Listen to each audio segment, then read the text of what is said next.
It's the fastest growing tech hub, a city leading in IT innovation, a hotspot for VCs. India's beloved tech city, Bengaluru. Now, the city ranks second after Beijing on the list of top technology hubs in the Asia Pacific region. For many years, Bangalore is number one in India's innovation index. It is an inclusive city. To many, the future of technology doesn't lie in Silicon Valley, but in places like Bangalore.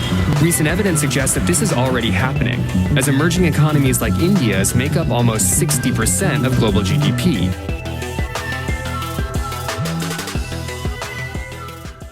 Hi everybody, we all know that Bengaluru is the Silicon Valley of India, and Bengaluru has become such an important IT hub of India that over 80% of all global IT offices exist in Bengaluru alone.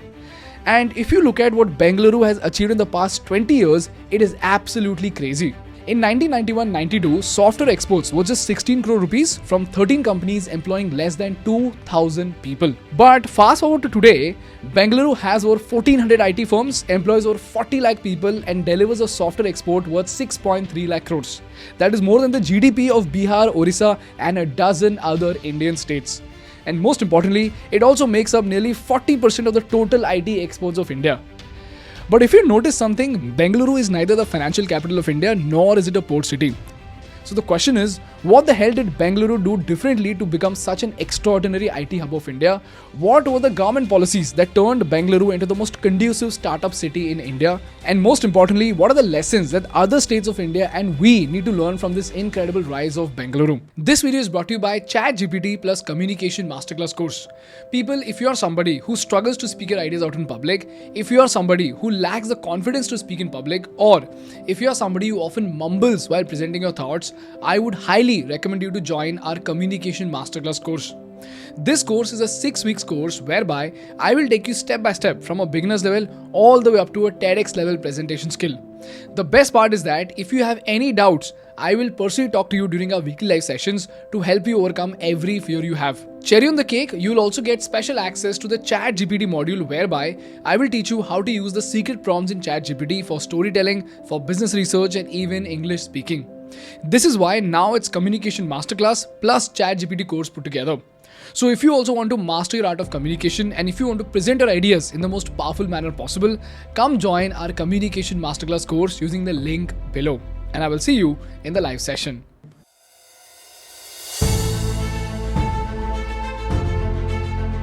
Now people, when we speak of Bengaluru, most people think Bengaluru's greatness started with the IT boom of India in the 1990s.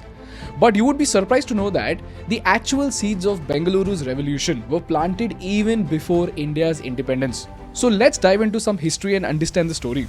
This is a story that dates back to 1900s India. During that time, Bengaluru was a part of the Mysore presidency and was ruled by Maharaja Krishnaraj Vaidya IV. The Maharaja was extremely development oriented and wanted to see his state develop very fast. In fact, he set up an economic conference in 1911, which was like a modern day think tank where various experts would come together, deliberate, discuss and analyze ideas. This economic conference was so ahead of its time that while India as a nation made primary education compulsory in 2009 with the Right to Education Act, this economic conference in Mysore made primary education compulsory in 1913 itself, which was almost 100 years before the formal government of India. On top of that, the Maharaja gave away huge land grants to set up institutes like the Indian Institute of Science and the National College in Bengaluru. And if you look at the impact of these developments, in 1951, while India's literacy rate was just 18.3%, Bengaluru had a literacy rate of 43%. This was the first factor that led to the rise of Bengaluru, which is education. So if education is strong, talents are skilled, and if talents are skilled, industries come and economic opportunities arise. And this is where the second pillar of Bengaluru's growth came in, which is public industry. In the years after the independence, because Bengaluru had great talent and literacy rate, the national government established some of the country's biggest public sector factories in Bengaluru. This included Indian Telephone Industries, Hindustan Aeronautics Limited, Bharat Electronics and even Bharat Heavy Electricals Limited. And also, unlike the partition regions, Bengaluru was far away from all the adverse events happening in the country. So it became all the more ideal to set up industries. In fact, at one point, out of the 77 R&D organizations in India, 40 existed only in Bengaluru.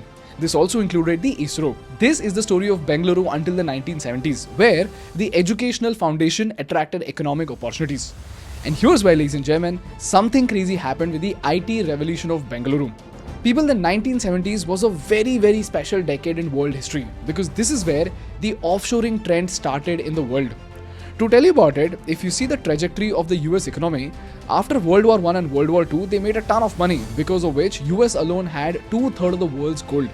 And this led to massive industrialization in the US, and there was so much demand for the workers that the worker wages went from $574 in 1910 to $3,180 in 1950s. So you see, that's a 6-time jump in just 4 decades. So the labor costs had become so high that to manufacture the same products, the companies now had to spend 5 times more on labors, whereas the skill needed to do their job did not upgrade that much.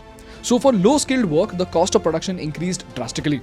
But during the same time, if you look at countries like Mexico, China and India, the labor costs were extremely low. In 1950, the annual labor wages in India were just 265 rupees. And even a few decades later in the 1970s, Chinese wages were only 3% of the average US wage at that time. This is the reason why the companies in the US found it extremely uneconomical to stay in the US. This is the reason why the companies in the US and Europe decided to take their manufacturing hubs out of US and Europe to other underdeveloped and developing countries which had lesser labor costs. So here's how the offshoring in the electronics industry happened.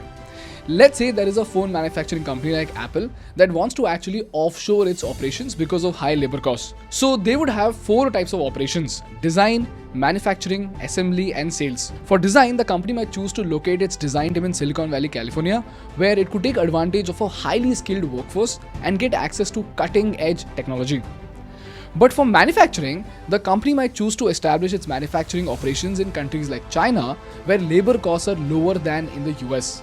Then for assembly, the company might choose to establish its assembly operation in Mexico, where the labor costs are lower than the US and where skilled workforce is available. And this is also because with Mexico, they get a close proximity to the US market, so shipping becomes easy. Similarly, for assembly in the Asian countries, they might choose to set up assembly operations in Vietnam, Thailand or Malaysia, where there's a large and growing electronics manufacturing industry. So if you see, the choice of the countries of offshoring was based on 2 variables: cost of labor and availability of skilled labor.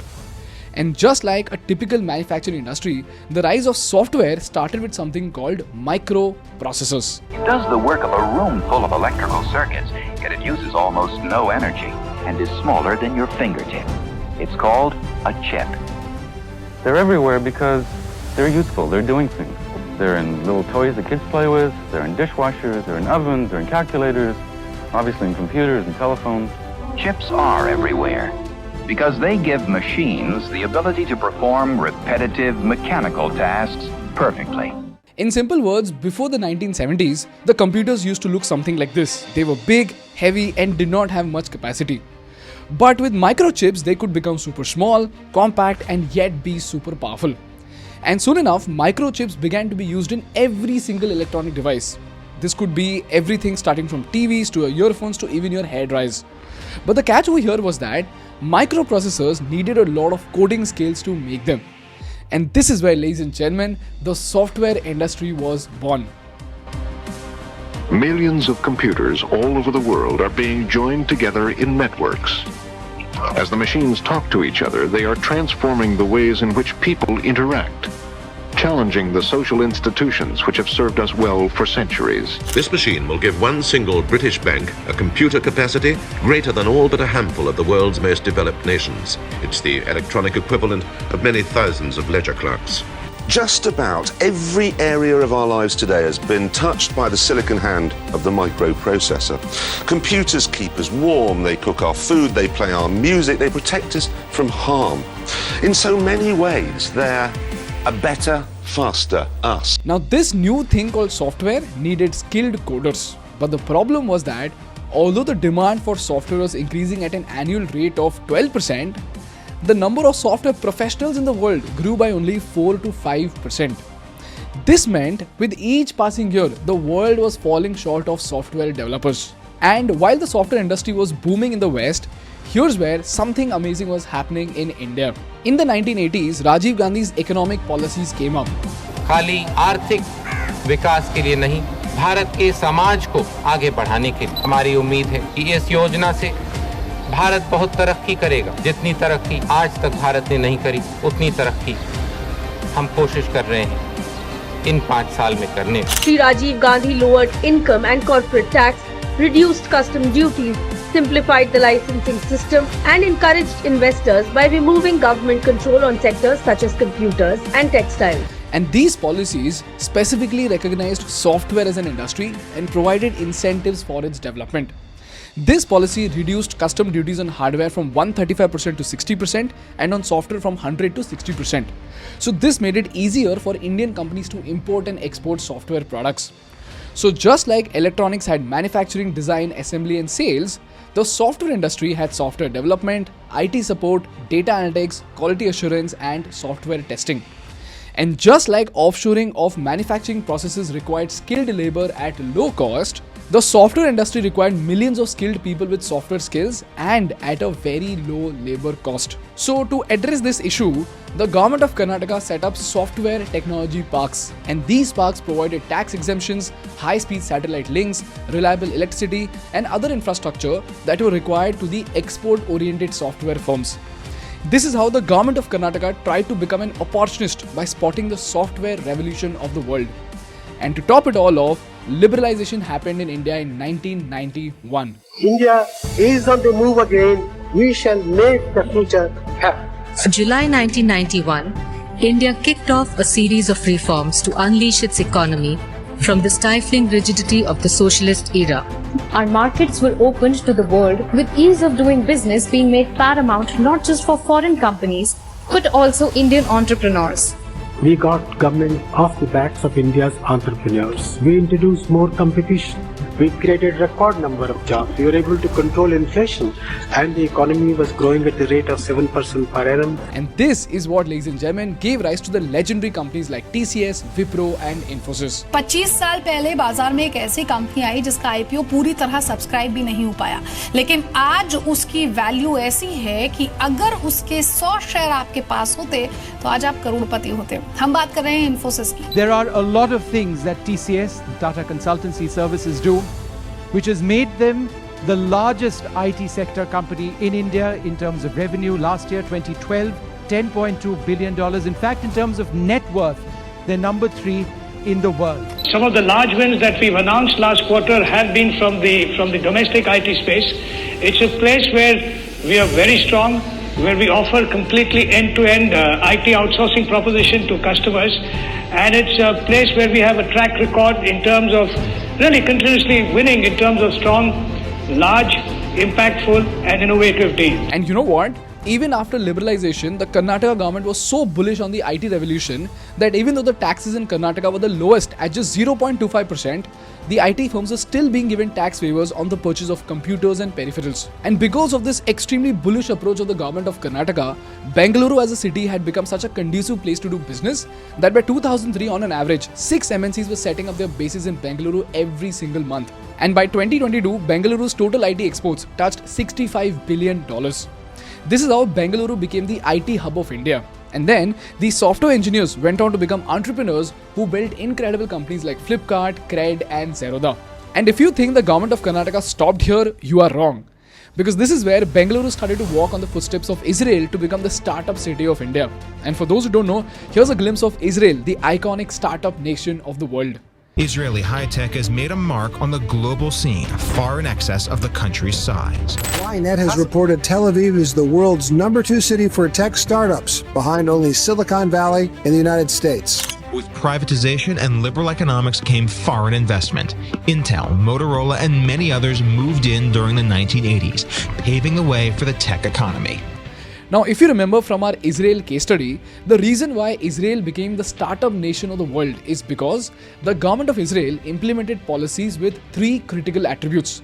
Number 1, they decreased taxes and eliminated all barriers to entry for startups. Number 2, they set up incubators by themselves for new age startups to prepare them for funding. And lastly, the Israeli government itself either provided direct funding or invested in these startups as investors to provide them with credibility.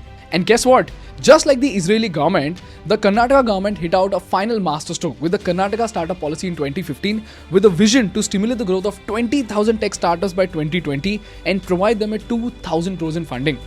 Long story short, for this policy, the government created 50 incubators in tier 2 cities and provided financial supports to startups up to 3 lakh rupees per project.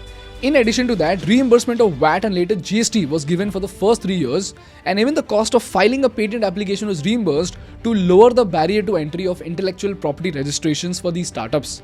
And because of all these policies and initiatives, out of the $41.7 billion in funding raised by Indian startups in 2021, Bangalore alone accounted for 62% of the total funds raised by Indian startups that year. This is how Bangalore became the best startup ecosystem in India and the 8th best startup ecosystem in the world. And today, Bangalore houses 40 out of the 104 unicorns in India, and 3 out of the 4 decacorns in India are only in Bangalore. This is how crazy the story of Bangalore is. And this brings us to the last and the most important part of the episode, and that are the lessons that we and the policy makers need to learn from the incredible rise of Bangalore. Lesson number 1, education is the most important social indicator that will give you the maximum economic benefit in the long run.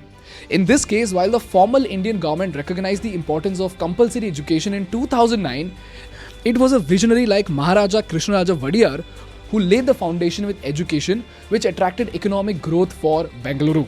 Lesson number 2, just like a business must always look for the next big thing in the market, the government of a state and a country must actively be in the pursuit of the next big economic wave. In this case, while other states were focused on manufacturing, the government of Karnataka tapped onto the booming electronics and IT wave of the 1980s, eventually becoming the IT powerhouse of India. And last and most importantly, after capitalizing on the first wave of opportunities, the current and the future governments need to keep on upgrading themselves to stay on top of the wave. In this case, while the Maharaja laid the foundation for education, the 1980s Karnataka government tapped on the electronics wave, the 1990s government tapped on the IT wave, and the 2015 government tapped on the startup wave.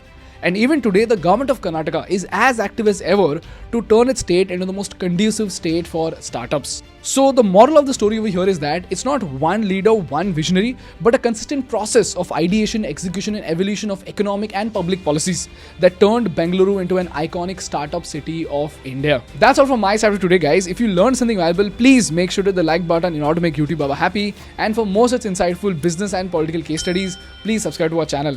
Thank you so much for watching. I will see you in the next one. Bye-bye.